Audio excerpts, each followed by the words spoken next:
you gave an excellent speech. Paul checked all of the boxes. He had vocal variety, he was confident on stage, and he maintained eye contact with the audience. But I think what brought Paul's speech to the next level was how he was able to describe the mundane with so much emotion. Paul talked about walking, an activity that we do all the time, every day. And you don't usually think about how significant walking is.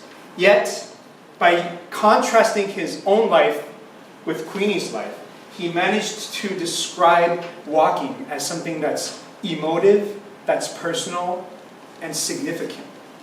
And I love how you were able to do that. Even for the non-Christians who don't regularly pray to anything or anyone, even for Christians, prayer can feel mundane sometimes. And yet, to the non-Christian audience, you were also able to introduce prayer in a way that was personal, emotive, and just beautiful.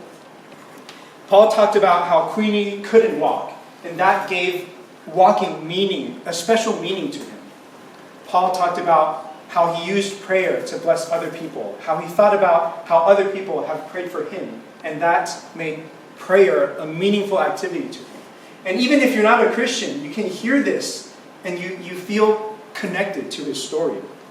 And I think you were able to do that so well, and it grabbed the entire audience's attention throughout the entire speech. I think there's nothing really that I would particularly advise you to do, but when I was listening to your speech, there were a couple of things that I was really hoping to hear. So, towards the end of your speech, you talked about how at the end of your walk, you found peace with yourself.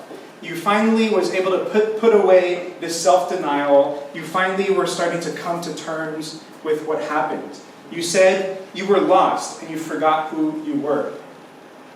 When I heard that, I was looking forward to hearing more about what you meant, and then suddenly the speech abruptly ended. I would love to hear more about what identity Queenie brought to your life when she was still with you. I would love to have heard how Queenie's passing has affected your identity as you live alone, as now you try to grapple with this new reality. And I wanted to hear more about how you found a new identity now that she has passed. And so, I think overall, you were able to capture the audience's attention really well by giving us a very emotional story. I would like to hear more about how Queenie was personal, or what Queenie meant to you personally. And I think if you were to incorporate that into your speech in the future, it would have an even more impact. It would have an even greater impact in the audience in the future. Back to the general evaluator.